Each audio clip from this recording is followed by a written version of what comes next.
Selamat pagi Mbak. Selamat pagi Mbak. Dengan Mbak siapa di sini? Saya Amel. Oh, Bapak di sini tadi saya tahu. Jalan kaki sih Mbak. Jalan kaki, habis dari kuliah atau dari mana Pak? Kebetulan langsung dari rumah. Oh, langsung dari rumah. Jalan kaki ke sini. Iya. Keren ya. Biar lebih sehat aja. Iya, betul-betul. Gimana kabarnya hari ini? Lumayan baik sih. Oh iya, perkenalkan, nama saya Alfi, selaku konselor kakak. Di sini saya akan selama beberapa menit ke depan saya akan menunjuk kakak atau kita akan melakukan sesi konseling tentang permasalahan yang dihadapi oleh kakaknya. Karena kakaknya tadi lumayan ya, Pak. Kenapa? Saya agak ini sih Mbak. Ini ada tenggorokan juga, terus ada permasalahannya harus dikonseling juga. Oh iya. Cepat sembuh ya Mbak. Iya. Oh iya, di sini saya mengingatkan kalau konseling ini bersifat rahasia, jadi hanya kita aja yang tahu, dan saya usahakan dan saya pastikan ini tidak akan disebarkan ke orang lain. Jadi kakak jadi cerita kakak di sini sangat aman untuk diceritakan. Sebelumnya mau cerita apa nih? Apa permasalahannya? Jadi saya ini loh Mbak, overthinking karena tugas. Oh, overthinking karena tugas. Kenapa itu? Saya sekarang kan udah semester 3, jadi saya rasa tuh tiap semester tugasnya tuh makin numpuk, makin berat gitu loh Mbak tugasnya. Karena itu jadinya saya ini kayak mengorbankan kesehatan demi mengerjakan tugas. Kesehatan. Iya. Jadi ini juga waktu tidur saya jadi berkurang, terus waktu makan juga telat gitu loh Mbak. Jadinya ini pengaruh ke asam lambung. Oh, sampai asam lambung. Asam lambungnya pernah makan karbo gitu kan? Sering kamu Mbak. Apalagi kalau udah makan. Dan ini pikiran kalau Stres ya. Oke.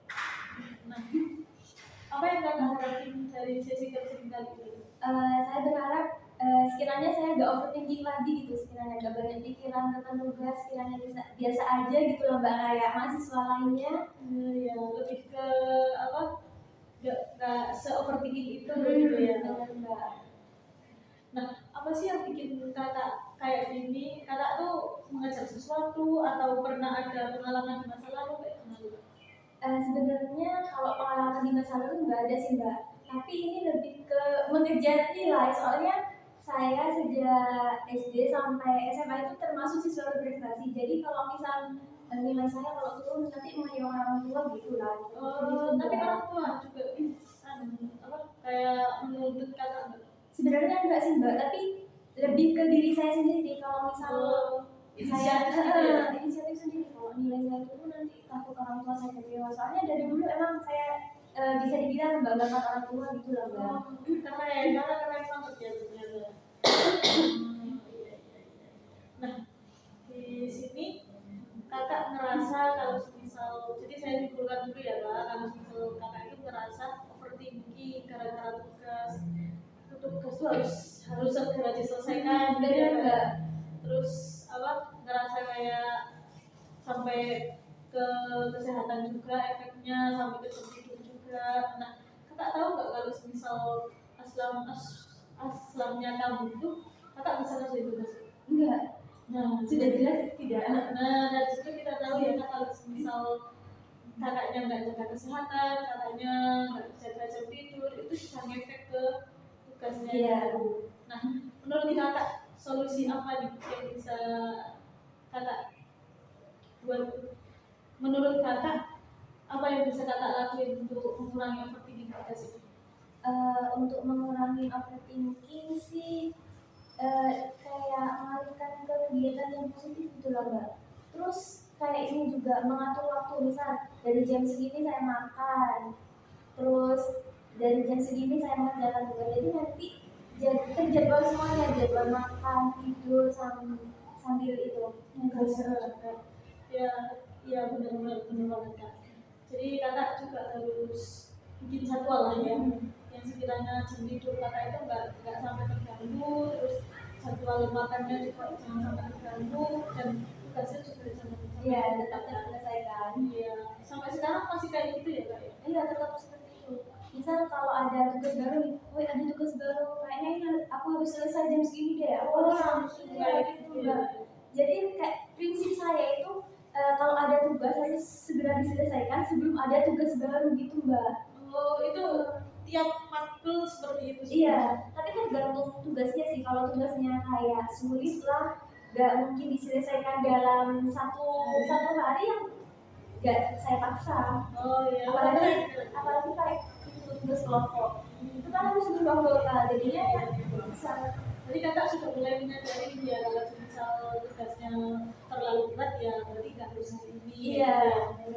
Itu keren, keren.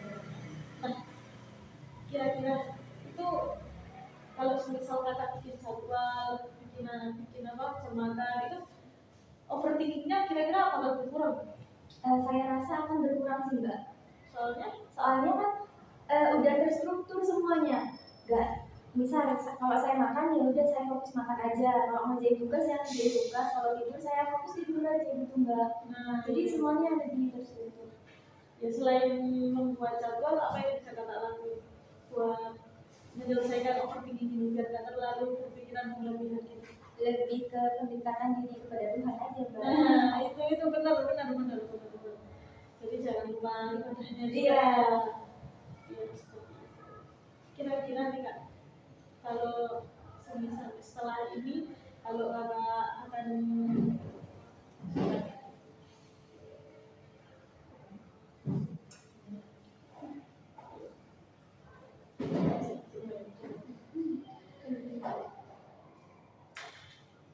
dari sini kita bisa simpulkan kalau kakak tuh orangnya overthinking gara-gara tugas ya. Bener nggak? Kalau selain jadwal, bikin jadwal, ada lagi nggak solusi yang kakak ingin? Kayaknya cukup dua itu aja deh Mbak. Bikin jadwal sama pendekatan diri kepada Tuhan. Soalnya yang paling memungkinkan untuk diterapkan kayaknya itu Mbak. Tapi itu keren sih, emang bisa dilakukan ya. Nanti kita lihat perkembangan seminggu ini. Setelah ada konseling, saya berharap kakak menerapkan apa yang kakak katakan tadi.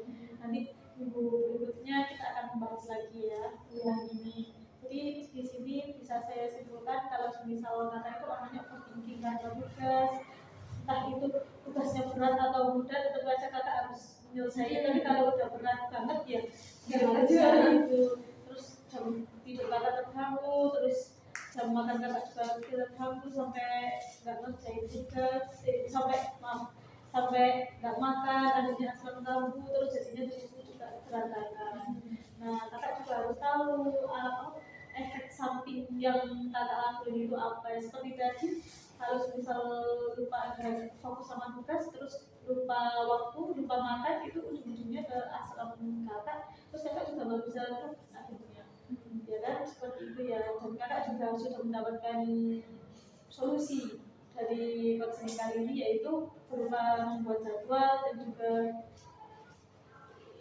lebih mendekatkan diri kepada Tuhan. Nah, sepertinya sesi konseling ini akan segera berakhir karena jamnya udah waktunya ya kak. Jadi saya berharap kakak bisa menjalani semua itu apa yang kakak ucapkan tadi. Terus kakak juga kalau misal pengen kita bisa mengadakan pertemuan kedua, nanti kita bikin kakak tinggal chat WA saya aja, nanti ya kita akan bikin pertemuan kedua. Terima kasih ya kak. Terima kasih Mbak. Ya.